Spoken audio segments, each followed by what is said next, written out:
நம்ம இன்னைக்கு இந்த வீடியோவில் ஆந்திர பிரதேசத்தில் இருக்கக்கூடிய ஸ்ரீசைலம் அப்படிங்கிற ஊரை பற்றி தாங்க பார்க்க போகிறோம். ஸோ இது வனப்பகுதிக்குள்ளே இருக்குது, காட்டுப்பகுதியில் இருக்குது. ஒரு 70 கிலோமீட்ரு நம்ம காட்டுப்பகுதி ஃபாரஸ்ட்டில் மலை மேலே ஹில்ஸில் ஏறித்தான் நம்ம ட்ராவல் பண்ண வேண்டியிருக்கோம்.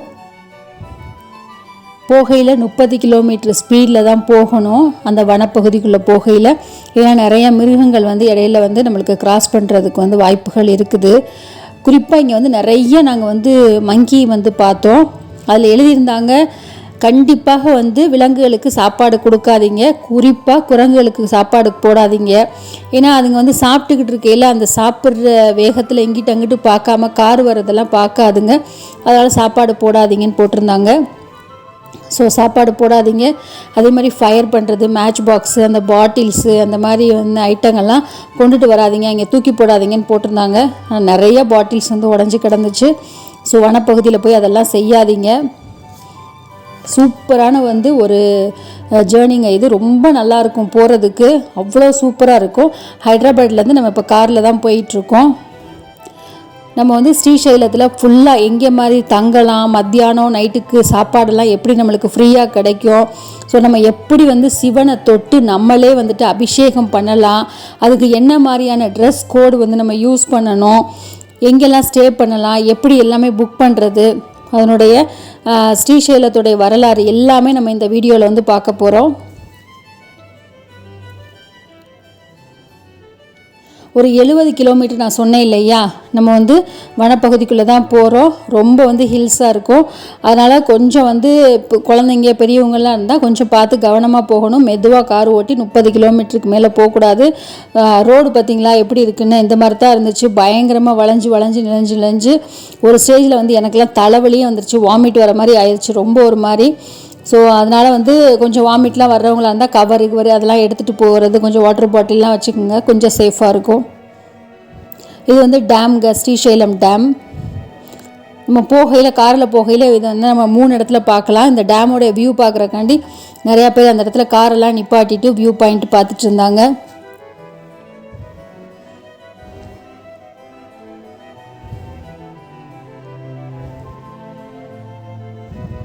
இது ஆந்திர பிரதேசத்தில் இருக்குங்க. 12 ஜோதிட லிங்கங்களில் இது 2வது இடம் ஸ்ரீசைலத்துக்கு.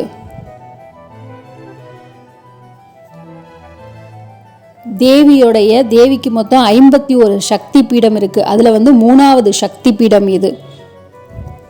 18 முக்கியமான சக்தி பீடங்களில் முதல் சக்தி பீடம் இந்த ஸ்ரீசைலம். பார்த்தீங்களா, அந்த சைடு குட்டியாக கார் போயிட்டுருக்கு பாருங்கள், அப்படியே மேலே அதுக்கு மேலே அப்படிலாம் போயிட்டுருக்கு, தெரியுதா உங்களுக்கு? ஸோ இந்த இடம்ல எனக்கு ரொம்ப தலைவலி வந்துருச்சு. உங்களுக்காண்டி நான் ஒரு வீடியோ எடுத்தேன். அந்த கார் போகிறலாம் தெரியுதுங்களா, கீழே அதுக்கு மேலாம் போயிட்டுருக்கோம். ஸோ இது இந்த பிளேஸ் நம்ம ரிட்டன் வரையில் வந்துக்கலாம். இப்போ நம்ம இதுக்கு உள்ளே போய் பார்க்கலாம். இப்போது இதுக்கு உள்ள வரையிலேயே சாக்ஷி கணபதினு ஒரு கோயில் இருக்குங்க, ஒரு பிள்ளையார் கோயில். இந்த பிள்ளையார் கோயில் ஒரு 5 to 10 மினிட்ஸ்க்குள்ளே நம்ம ஸ்ரீசைலம் மெயின் கோயில் என்ட்ரன்ஸுக்கு போயிடலாம். ஆனால் போகிறதுக்கு முன்னாடி இந்த சாக்ஷி கோயிலில் கண்டிப்பாக சாமி கும்பிட்டுட்டு தான் போகணும் அப்படின்னு சொல்கிறாங்க.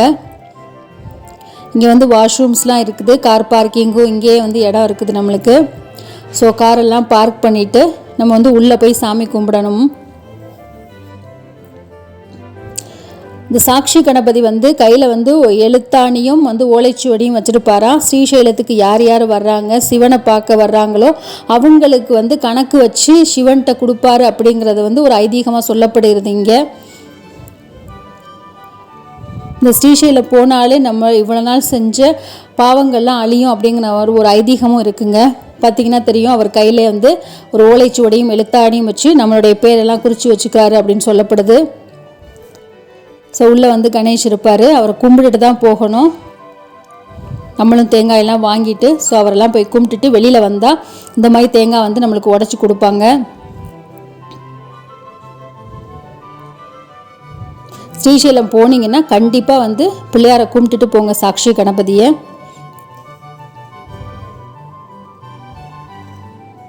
அடுத்து நம்ம அப்படியே உள்ளே போயிடலாம். ஸ்ரீசைலம் உள்ளே நுழைஞ்சோட்டியுமே நம்மளுக்கு வந்து ஒரு 100 ரூபா வந்து டோல்கேட்டில் வாங்கினாங்க. காசை வாங்கினதுக்கப்புறம் தான் டோலுக்குள்ளே என்ட்ராக முடிஞ்சுது. நம்ம பார்க்கலாம். நம்ம பார்த்தோம் இல்லையா, சுவாமி வந்து இங்கே மல்லிகார்ஜுனர் அப்படிங்கிற பேரில் இருக்கார். இவர் வந்து ஒரு சுயம்பு மூர்த்தி.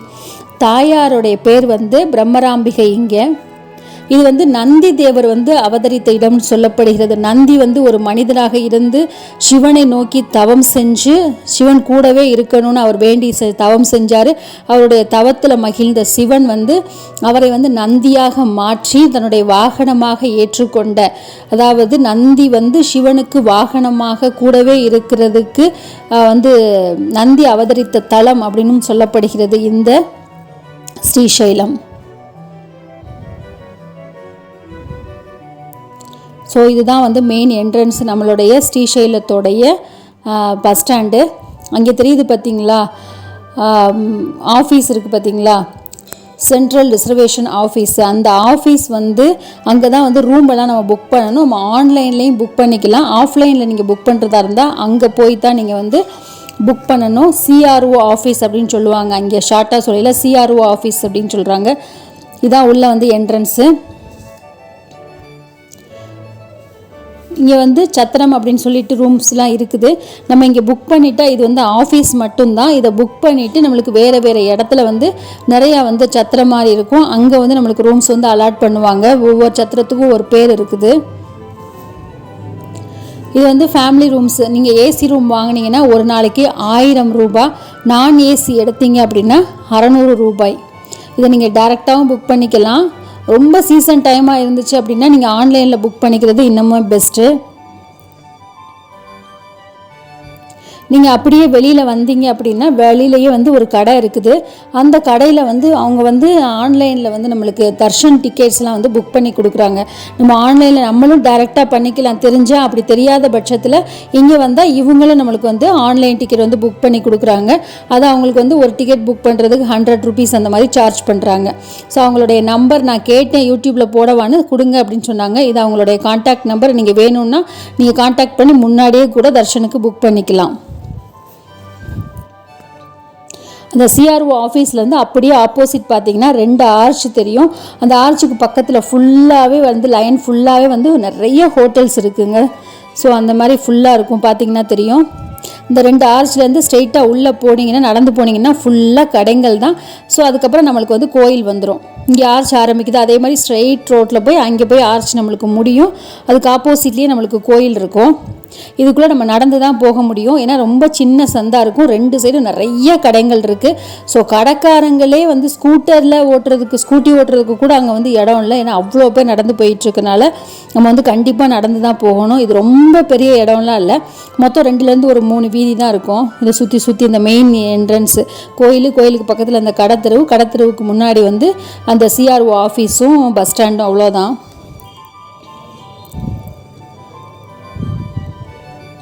ஸோ உங்களுக்கு 2 சைடும் இந்த மாதிரி நிறைய வந்து கடைகள் இருக்கும். ஃபுல்லாகவே கடைகள் தான் 2 சைடும். எல்லா கடையும் இருக்குது. அதனால் நம்மளை வந்து நடந்து அப்படியே போயிட்டு ரிலாக்ஸாக போயிட்டு சாமி கும்பிட்டுட்டு வரையில் அப்படியே நம்மளுக்கு வந்து ஷாப்பிங் பண்ணிவிட்டு அப்படியே வந்துக்கலாம்.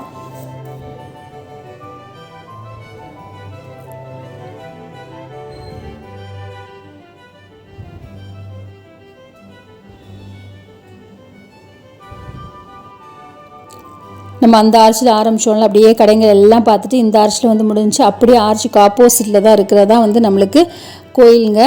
அந்த நேரம் வந்து தெரியுதா, வந்து ஒரு சிகப்பன் ப்ளூ கலர் போர்டு தெரியுதா, அந்த போர்டில் போனீங்கன்னா உங்களுக்கு ஃப்ரீ தர்ஷன் போயிட்டே இருக்கும். நம்மளுக்கு எந்த டிக்கெட்டும் கிடையாது. ஸ்ட்ரெயிட்டாக வந்து போயிட்டே இருக்கும்.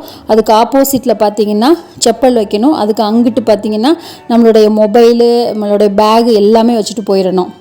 நீங்கள் இதே விஐபி டிக்கெட் வாங்கியிருந்தீங்கன்னா இந்த மரத்துக்கு பக்கத்தில் சைடில் போகுதுங்களே, அதுக்குள்ளே போனீங்கன்னா உங்களுக்கு விஐபி தர்ஷன் டிக்கெட்டு. லைனில் நிற்காமல் கொஞ்சம் உள்ளே போயிட்டு அதுக்கப்புறம் உங்களுக்கு லைன் இருக்கும், அதில் போய்க்கலாம். ஸ்பெஷல் லைன் போகும் உங்களுக்கு.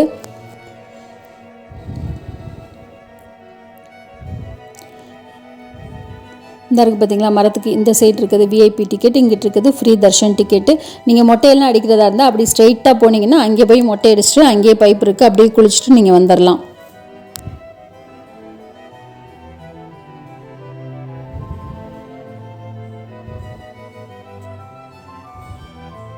ட்ரெஸ் கோடுன்னு பார்த்தீங்கன்னா நீங்கள் நார்மலாக சாமி கும்பிட போனீங்க அப்படின்னா நீங்கள் வந்துட்டு பேண்ட் ஷர்ட்டு சுடிதாரு துப்பட்டா அதெல்லாம் போட்டுட்டு போகலாம். இல்லை நீங்கள் விஐபி தர்ஷன் டிக்கெட் வாங்கி சாமிக்கு அபிஷேக டிக்கெட் வாங்கி இருந்தீங்க அப்படின்னா நீங்கள் சாமியை தொட்டு இந்த சிவனை தொட்டு நீங்கள் கும்பிட்றதுக்கான டிக்கெட் வாங்கியிருந்தீங்க அப்படின்னா லேடிஸாக இருந்தால் கண்டிப்பாக சேலை கட்டணும். ஆம்பளை பசங்க சின்ன பயல்களாக இருந்தாலும் சரி பெரியாளாக இருந்தாலும் சரி வெள்ளை வேஷ்டி தான் கட்டணும். மேலே வந்து சட்டை போடக்கூடாது. இது வந்து கம்பல்சரிங்க. சின்ன பசங்க ஒரு 5 வயசுக்கு மேலே உள்ள பசங்களாக இருந்தாலுமே வேஷ்டி தான் கட்டணும். சின்ன பசங்களுக்கு கூட ஒரு வெள்ளை கலர் துண்டை தான் வந்து இது பண்ணுறாங்க. அதனால் நீங்கள் சிவனை தொட்டு கும்பிட்றதா இருந்தால் கண்டிப்பாக வந்து லேடிஸ்க்கு வந்து சேலை தான் கட்டணும். தலையெல்லாம் நல்லா முடியெல்லாம் தூக்கி கொண்டை போட்டுக்கணும். ஜென்ட்ஸ் வந்து வேஷ்டி தான். சரிங்களா? இதுதான் வந்து ட்ரெஸ் கோடு. ஸோ எந்த எக்ஸ்கியூஸும் கிடையாது. நீங்கள் எவ்வளோ தான் டிக்கெட் எடுத்திருந்தாலும் அவங்க வந்து வெளியில் அனுப்பிடுவாங்க. இந்த ஸ்ரீசைலம் பார்த்தீங்கன்னா 2ஆம் நூற்றாண்டில் கட்டப்பட்டதுன்னு சொல்கிறாங்கங்க. அதாவது 4 யுகமாக இரணிய கஷிபு அப்புறம் ஸ்ரீராமர் வந்து கும்பிட்டுருக்காராம். பாண்டவர்கள் 5 பேர் வந்து கும்பிட்டுருக்காங்களாம். இப்போ கலியுகத்தில் வந்து நம்மளுடைய மகான் சொல்லக்கூடிய ஆதிசங்கரர் வந்து கும்பிட்டுருக்காங்களாம். ஸோ எல்லாரும் கும்பிடக்கூடிய ஒரு முக்கியமான தலம். நம்மளுடைய வந்து மராட்டிய மன்னர் வீர சிவாஜி வந்து இங்கே வந்து கும்பிட்டு தவம் இருந்து இந்த அம்பிகையை பார்த்து மனமுருகி இங்கேயே நான் இருந்துறேன்னு சொல்லிட்டு இருந்தார். அப்போ வந்து அம்பிகை வந்து இவருக்கு காட்சி கொடுத்து இவருக்கு வாள் கொடுத்து நீ போய் பல இதில் ஜெயிச்சு போரில் ஜெயிச்சு இன்னமும் நம்ம வந்து மராட்டிய சிவாஜியை வந்து கொண்டாடுறதுக்கு காரணமாக இருந்தது வந்து இந்த ஸ்ரீசைல தலம் தாங்க. இங்கே வந்து ராஜராஜேஸ்வரி டெம்பிள் இருக்குங்க. அன்னபூரணியோடைய டெம்பிள் இருக்குங்க. ஸோ நிறைய லிங்கங்கள்லாம் இருக்குது. நீங்கள் சாமியை கும்பிட்டு அப்படியே பிரகாரத்தில் சுற்றி வந்தீங்கன்னா இது எல்லாமே பார்க்கலாம். ராஜராஜேஸ்வரி டெம்பிள், அன்னபூரணி டெம்பிள் பார்க்கலாம். அந்த வீர சிவாஜிக்கு வந்து அம்மன் வந்து வாள் கொடுத்தது அது எல்லாமே வந்து நம்மளுக்கு இங்கே இருக்குங்க. நம்மளுக்கு வந்து எப்படி சொல்கிறாங்க, கைலாயத்தில் வந்து இன்னமும் பெரியவர்கள்லாம் சொல்கிறாங்க இல்லையா, சிவன் பார்வதி எல்லாம் இன்னமும் அங்கே இருக்காங்கன்னு. கைலாயத்துக்கு அடுத்த ஒரு முக்கியமான சிவத்தலம் அப்படின்னா இந்த ஸ்ரீசைலம் தாங்க சொல்கிறாங்க. ஸோ அந்த அளவுக்கு நான் தான் சொன்னேன் இல்லையா, ஏற்கனவே 12 ஜோதிட லிங்கங்களில் 2வது லிங்கம், 51 சக்தி பீடத்தில் 3வது சக்தி பீடம், 18 மகா சக்தி பீடங்களில் முதல் தலம்ங்க இது. அதனால் இது வந்து அவ்வளவு வந்து ஒரு முக்கியமான இதாக கொண்டாடப்படுது இங்கே ஸ்ரீசைலத்தில். இது நல்லமலையில் இருக்குது. இங்கே வந்து கிருஷ்ணா ஆறெல்லாம் போயிட்டுருக்குது. இது வந்து ரொம்ப வந்து முக்கியமான வந்து நம்ம கண்டிப்பாக வந்து பார்க்கக்கூடிய ஒரு சிவத்தலங்களில் முதன்மையான ஒரு சிவத்தலம் அப்படின்னே சொல்லலாம் இந்த ஸ்ரீசைலத்தை. இங்கே வந்து நம்ம ஆந்திர பிரதேசத்தில் இருக்கிறதுனால இங்கே மேஜராக அவங்க பேசக்கூடிய லாங்குவேஜ் வந்து தெலுங்கு தான் பேசிகிட்டு இருக்காங்கங்க. இங்கே வந்து வாட்டர் பாட்டில் வந்து பிளாஸ்டிக் கிடையாதுங்க. இதில் வந்து என்ன பண்ணுறாங்கன்னா கண்ணாடி பாட்டிலாங்க இங்கே தண்ணி விற்கிறாங்க. ஆனால் என்னென்னா இந்த பாட்டில் 1 லிட்டர் வந்து 60 ரூபா. இந்த பாட்டிலை நீங்கள் குடிச்சு முடிச்சுட்டு காலி பாட்டில் ரிட்டர்ன் கொடுத்தீங்கன்னா உங்களுக்கு கடைக்காரங்க வந்து 30 ரூபா ரிட்டர்ன் பண்ணிடுவாங்க. ஆனால் இது நிறைய கடைகளில் வந்து சொல்கிறது கிடையாது. ஸோ வர்ற எல்லாருமே டூரிஸ்ட்டாக சாமி பார்க்க போகிறதுனால கிளாஸ் பாட்டில் என்ன பண்ணுறது, குடிச்சிட்டு அவங்க அப்படியே வச்சுட்டு போயிடுறாங்க. ஆனால் தெரிஞ்சுக்குங்க, ஸ்ரீசைலம் போனீங்கன்னா 60 ரூபாய்க்கு தண்ணி வாங்கினீங்கன்னா குடிச்சிட்டு காலி பாட்டில் கொடுத்தீங்கன்னா 30 ரூபா உங்களுக்கு கடைக்காரங்க ரிட்டர்ன் கொடுத்துருவாங்க. அதனால் இதை கவனமாக பார்த்து வாங்கிட்டு வாங்க. நாங்கள் நிறைய பேரை பார்த்தோம், பல கடைகளில் வந்து ரிட்டர்ன் கொடுத்தா காசை ரிட்டர்ன் பண்ணுவோங்கிறது சொல்லவே கிடையாது. ஸோ எங்களுக்கு வந்து ஒரு நல்ல ஒரு கடைக்காரர் நாங்கள் ஃபஸ்ட்டு வாங்கையிலே ஒருத்தவங்க சொல்லிட்டாங்க. அடுத்தடுத்து நாங்கள் வெயிலுக்கு வாங்கையிலனா யாருமே சொல்லலை. நாங்களாக கேட்டதுக்கப்புறம் அப்படின்னு சொல்லிட்டு ரிட்டர்ன் பண்ணாங்க. ஸோ அதில் வந்து கவனமாக இருங்க. உங்களுக்கு நம்மளுடைய சேனல் பிடிச்சிருந்துச்சுன்னா வீடியோஸ்லாம் நம்மளுடைய ஆரஞ்சு ஸ்பூன் சேனலில் லைக் பண்ணி ஷேர் பண்ணி உங்கள் ஃப்ரெண்ட்ஸ் அண்ட் ஃபேமிலிக்கெலாம் ஷேர் பண்ணுங்கள், சப்ஸ்கிரைப் பண்ணுங்கள். அடுத்து நம்ம பார்க்க வந்திருக்க இடம் எதுன்னு பார்த்தீங்கன்னா இது வந்து சிவாஜியோடைய மியூசியம். நான் ஏற்கனவே சொன்னேன் இல்லையா, இது வந்து ஒரு ஆளுக்கு 10 ரூபா. சிவாஜி வந்து இங்கே மராட்டிய மன்னன் வீர சிவாஜி இங்கே வந்து ஸ்ரீசைலத்தில் வந்து தவம் புரிஞ்சு சக்தி மாதா கிட்ட இருந்து வந்து வாள் வாங்கிட்டு போனாருன்னு அது நினைவாக வந்து அவர் வந்து ஒரு தனி மண்டபமே கட்டி கொடுத்துருக்காரு கோயிலுக்கு. ஒரு தனி வாசல், கிழக்கு வாசல்னு சொல்லுவாங்க, கிழக்கு கோபுரம் கட்டி கொடுத்துருக்காரு சிவாஜி. அவர் நினைவாக இங்கே வந்து மியூசியம் வந்து வச்சுருக்காங்க, சிவாஜி மியூசியம் சொல்லிட்டு. சிவாஜியோடைய தர்பார், வீர சிவாஜியோடைய தர்பாரும் அவருடைய வாழ்க்கை வரலாறுகளும், பின்னாடி வாழ்க்கை வரலாறு இருக்கக்கூடிய கொஞ்சம் முக்கியமான விஷயங்கள் மட்டும். ஏன்னா அவருடைய வரலாறு ரொம்ப பெரியது, அதில் முக்கியமான சில விஷயங்கள் மட்டும் பின்னாடி அப்படியே சவத்தில் வந்து இது பண்ணியிருக்காங்க. நான் உங்களுக்கு வேணும்னா இது தனி வீடியோ போடுறேன்.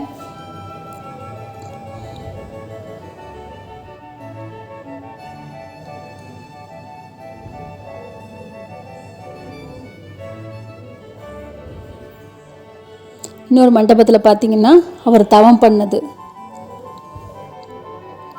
அவருடைய ராஜ உடையெல்லாம் துறந்து அவர் வந்து வெள்ளை வேட்டி கட்டிட்டு சக்தி மாதாவை நினச்சி தவம் பண்ண அந்த கோலம் அது வந்து ஒரு இதில் இருக்குது தனியாக.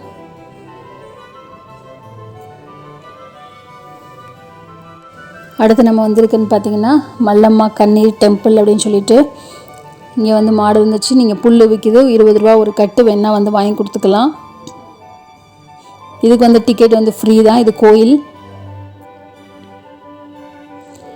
இது வந்து சிவன் வந்து ஒரு அம்மனுக்கு ஒரு மாதாவுக்கு வந்து அதாவது ஒரு பெண்ணுக்கு வந்து காட்சி கொடுத்த இடம். இதில் வந்து அந்த உள்ள அலங்காரம் சூப்பராக இருக்குது, ரொம்ப அழகாக இருந்துச்சு. அந்த அம்மனுடைய முகம் வந்து அவ்வளவு அழகாக சிரிச்ச முகமாக அவ்வளவு அழகாக லட்சுமி கடாட்சியமாக இருந்துச்சு. அலங்காரமும் ரொம்ப சூப்பராக இருந்துச்சு. வந்தால் கண்டிப்பாக போய் பார்த்துட்டு வாங்க. இது வந்து அந்த கோயிலுக்கு பின்னாடி.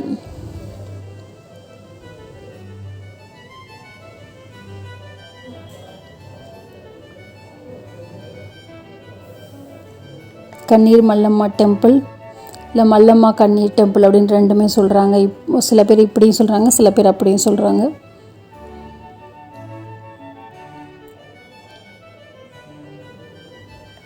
இங்கே ஒரு சிவன் இருக்கார். அடுத்து நம்ம பார்த்தோன்னா செஞ்சுலக்ஷ்மி வந்து ட்ரைபல் மியூசியம், அதாவது அந்த காலத்தில் இதுவும் பஸ் ஸ்டாண்ட்லேயே தான் இருக்குது. பெரியவங்களுக்கு 20 ரூபா, குழந்தைங்களுக்கு வந்து 10 ரூபா.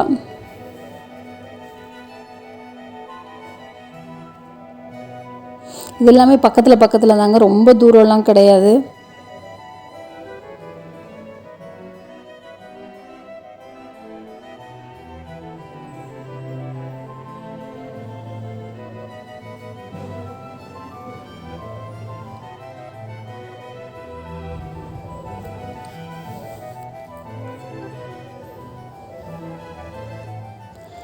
இங்கே பார்க்குறதுக்கு இன்னும் கொஞ்சம் இடங்கள்லாம் இருக்குது. நான் போன இடத்தெல்லாம் மட்டும் உங்களுக்கு இந்த மாதிரி வீடியோ எடுத்து போட்டிருக்கேன். போகாத இடங்கள்லாம் நான் வந்து அதோடைய லிஸ்ட்டு கொடுக்குறேன். டிஸ்கிரிப்ஷன்லையும் நான் வந்து சொல்கிறேன், அதை டீட்டெயில் கொடுத்துருக்கேன். நீங்கள் வேணால் செக் பண்ணி பார்த்துக்குங்க. உங்களுக்கு வந்து நீங்கள் 2-3 நாள் தங்கி உங்களுக்கு நிறைய டைம் இருந்துச்சு அப்படின்னா நீங்கள் எல்லாத்தையுமே கவர் பண்ணி பார்த்துட்டு வரலாம். நாங்கள் வந்து அந்த கோயிலை சுற்றி இருக்கக்கூடிய ஒரு 2-3 பிளேசஸ்க்கு மட்டும்தான் போனோம். அதோடைய வீடியோஸ் மட்டும்தான் நான் வந்து ஷூட் பண்ணியிருக்கேன்.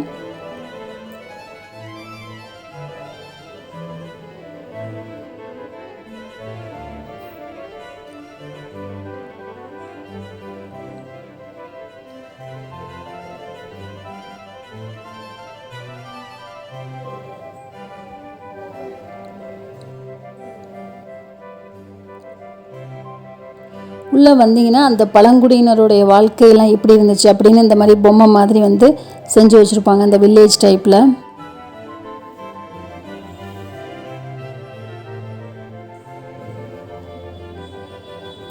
அதை பார்த்துட்டு வந்தீங்கன்னா ஆப்போசிட்டில் வந்து இந்த மாதிரி சிவன் நந்தி இருக்கும்.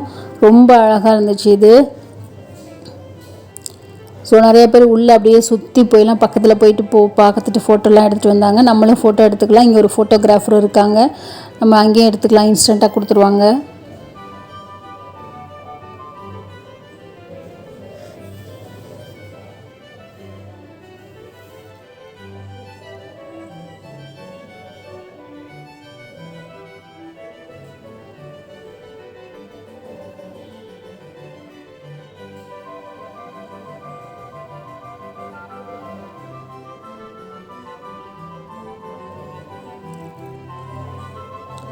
இதுவும் வந்துட்டு அங்கேயே தான் இருக்குது பக்கத்தில். இது எல்லாமே நீங்கள் பஸ் ஸ்டாண்டு நீங்கள் உள்ள நுழையிலே இதெல்லாம் நீங்கள் பார்ப்பீங்க. இது உள்ளுக்குள்ளே உள்ள வந்து ஒரு அழகான பார்க்கு. அந்த தூண்லாம் ரொம்ப அழகாக இருந்துச்சு. இது நான் சொன்னேன் இல்லையா, இது வந்து சிகரம் சொல்லிட்டு ஸ்ரீசைலம் சிகரம்னு. இது மேலே ஏறி ஒரு பைனாக்குலர் வச்சு அந்த மாதிரி பார்க்கலாம். ஆனால் இது மேலே போகிறதுக்கு 60 படி இருக்குது. பார்த்துக்குங்க, ஏற முடிஞ்சவங்க ஏறலாம். இது வந்து அக்டோபஸ் வியூ பாயிண்ட்டு. இது வந்து கோயிலேருந்து 60 கிலோமீட்டர் இருக்கும். உங்களுக்கு நேரம் இருந்துச்சுன்னா நீங்கள் மறுநாள் போய் இதை பார்த்துட்டு வந்துடலாம். அடுத்து இது வந்து பாதாள கங்கை. இது வந்து 852 படி இருக்குது. நாங்கள் போயிருக்கையில் ரோப் கார் வந்து ஒர்க் ஆகலை. 852 படி பாதாள கங்காவுக்கு உங்களால் ஏற முடிஞ்சால் நீங்கள் கண்டிப்பாக ஏறி போயிட்டு வரலாம்.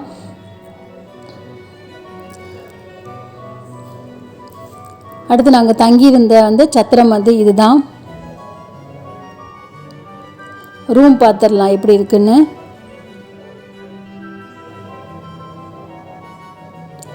இந்த மாதிரி 2 சேரு, ஒரு டேபிள், ஒரு பெட்டு, ஒரு டிவி கொடுத்துருந்தாங்க. நாங்கள் வந்து டிவிலாம் ஆன் பண்ணவே இல்லை, அது ஒர்க் ஆகலையான்னு கூட நாங்கள் செக் பண்ணவே இல்லை. ஏன்னா நம்மளுக்கு போனது வந்து அதுக்கு டைமே கரெக்டாக இருந்துச்சு நம்ம கோயிலுக்கு போக மற்றதெல்லாம் பார்க்குறதுக்கு. இது வந்து ஏசி ரூம், 1000 ரூபாய் ஒரு நாளைக்கு. இதே மாதிரி தான் இருக்கும் நான் ஏசி, ஆனால் வந்து 600 ரூபாய். இந்த ரூமில் தனியாக வந்து ஒரு வாட்டர் ஹீட்டர் இருந்துச்சு பாத்ரூமில்.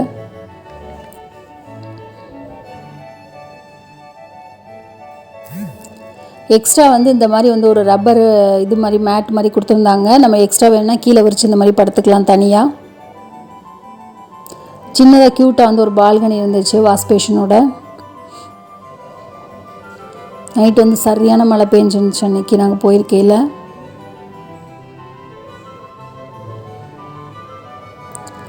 ஸோ கீழே பார்த்தீங்கன்னா இதுவும் சத்திரத்தோட இது.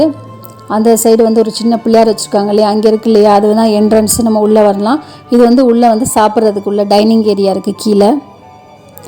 நம்ம வந்து ரூம் பேரை சொல்லிவிட்டு எத்தனை பேர் அப்படின்னு ரூம் நம்பர் கொடுத்துட்டு நம்ம சைன் பண்ணோம்னா அத்தனை டோக்கன் கொடுப்பாங்க. மத்தியானத்துக்கும் நைட்டுக்கும் நம்மளுக்கு வந்து சாப்பாடு ஃப்ரீ. இங்கே மத்தியானம் பார்த்திங்கன்னா அந்த சோயாபீன் அந்த இது போட்டு மீன் மேக்கர் போட்டு பிரியாணி பண்ணியிருந்தாங்க. புளியோதரை, 2 மண்டி, துவையல், சாம்பார், ரசம், மோர், இது எல்லாமே வந்து மத்தியானம் வந்து கொடுத்துருந்தாங்க. இந்த மாதிரி பஃபே சிஸ்டம் மாதிரி இந்த மாதிரியும் சாப்பிட்டுக்கலாம். இன்னொன்று ரூம் மாதிரி இருக்குது. இது வந்து நைட்டு பார்த்திங்கன்னா ஒரு தொக்கு, ஒரு புளியோதரை வச்சுருந்தாங்க ஃபஸ்ட்டு. அதுக்கப்புறம் அதை சாப்பிட்டு முடிக்கல நம்ம வந்து பருப்பு வச்சுருந்தாங்க. அப்புறம் வந்து கத்திரிக்காய் மண்டி, அப்பளம், வெள்ளை சாதம், சாம்பார், அதே மாதிரி ரசம், தயிர் எல்லாம் இருந்துச்சு. சூப்பராக இருந்துச்சுங்க தயிர். சாப்பாடும் செம்ம சாப்பாடு. அவ்வளோதாங்க, கும்பிட்டு நம்ம வந்து கிளம்பியாச்சு. இப்போ வந்திருக்கிறது நம்மளுக்கு பாலத்தாரா பஞ்சதாரான்னு சொல்லுவோம். நான் சொன்னேன் இல்லையா, போகையிலேயே நம்ம வந்து இதை ரிட்டன் வரையில் வரலான்னு. ஏன்னா இங்கே போய் நம்ம தண்ணி எடுத்துக்கலாம். அது வந்து தீர்த்தத்துலேருந்து வர தண்ணி. அந்த தண்ணியை நம்ம வந்து பிடிச்சி வீட்டுக்கு கொண்டுட்டு போய்க்கலாம். அதனால் எல்லாருமே வந்து போகையில் வரதை விட நம்ம கோயிலுக்கு சாமி கும்பிட்டுட்டு ரிட்டன் வரையில் தான் வந்து இங்கே வந்து அதிகமாக வருவாங்க. ஸோ இங்கே வந்து இந்த கடைங்களில் வந்து நிறைய அந்த மூலிகை செடிகள், அந்த பொருள் எல்லாம் விற்றுருந்தாங்க. அதே மாதிரி அந்த சீயக்காய், இந்த பூந்தி கொட்டை, அந்த இதெல்லாம் இருக்கும் இல்லையா, அந்த மாதிரி மூலிகை பொடி, மூலிகை பொருட்களுக்கு அந்த சந்தனக்கட்டை மாதிரியான பொருட்கள்லாம் இந்த கடையில் வந்து நிறையா இருந்துச்சு இங்கே இருக்க கடைகளில். இங்கேயுமே பார்த்தீங்கன்னா 150 படி இறங்கணுங்க. ஸோ உங்களால் இறங்க முடியும் அப்படின்னா நீங்கள் கண்டிப்பாக இறங்கி போயிட்டு வரலாம்.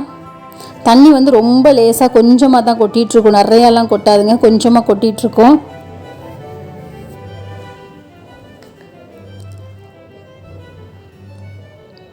பாருங்கள், அப்படி ஃபுல்லாக இறங்கி அப்புறம் அப்படியே கீழே இறங்கணும். படி இங்கேயும் இருக்குது, அங்கேயும் இருக்குது.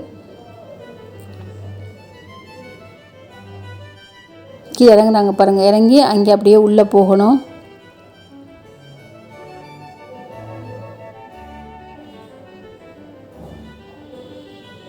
இப்போ தண்ணி பார்த்திங்கன்னா தெரியும், இந்தளவு கொஞ்சமாக தான் தண்ணி வந்து கொட்டிகிட்ருக்கும் நம்மளுக்கு. ரொம்ப நிறையாலாம் வந்துட்டு தண்ணி வராது. இது வந்து அதே மாதிரி டேம் வியூங்க, நான் சொல்லியிருந்தேன் இல்லையா, அந்த டேம் வந்து கொஞ்சம் பக்கத்தில் பார்க்குற மாதிரி இருக்கும். இங்கேயும் வந்து நிறைய பேர் ஃபோட்டோஸ்லாம் எடுத்துக்கிறாங்க. இங்கேயும் ஃபோட்டோகிராஃபர்ஸ்லாம் இருக்காங்க.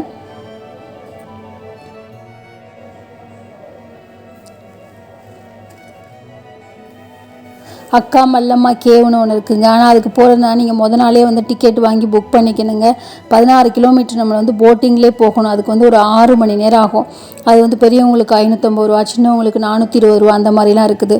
அடுத்து ஆக்டோபஸ் பாயிண்ட்டு, மல்லலூர் தீர்த்தம்லாம் இருக்குங்க. அதெல்லாம் 60 கிலோமீட்டருங்க, உங்களுக்கு தூரமாக இருக்கும். அதெல்லாம் போகிறதுக்கும் உங்களுக்கு வந்து தனியாக ஒரு நாள் ஆகும். இங்கே லைட் ஷோவும் நடக்குதுங்க கோயிலில். சாயந்தரம் 7 மணிக்கு ஒரு ஷோவும், நைட்டு 8:15க்கு ஒரு ஷோவும் நடக்குதுங்க. ஒரு ஆளுக்கு 50 ரூபா, 40 நிமிஷம் ஷோ. போனீங்கன்னா கண்டிப்பாக பாருங்கள். நாங்கள் போயிருக்கையில் மழை வந்ததுனால எங்களால் ஷோ போய் பார்க்க முடியலை. ரொம்பவே சூப்பராக இருக்குன்னு சொல்கிறாங்க அந்த ஷோ. ஸோ மிஸ் பண்ணாமல் கண்டிப்பாக பார்த்துட்டு வாங்க. மெத்தடாக டீட்டெயில்ஸ் எல்லாமே நான் வந்துட்டு டிஸ்கிரிப்ஷனில் டீட்டெயில்டாக கொடுக்குறேங்க. நீங்கள் வந்து செக் பண்ணி பார்த்துக்குங்க. எனக்கு தெரிஞ்ச எல்லா டீட்டெயில்ஸுமே நான் வந்து நிறையா சொல்லிட்டேன்னு நினைக்கிறேன். ஸோ டிஸ்கிரிப்ஷன்லேயும் கொடுக்குறேன் நான்.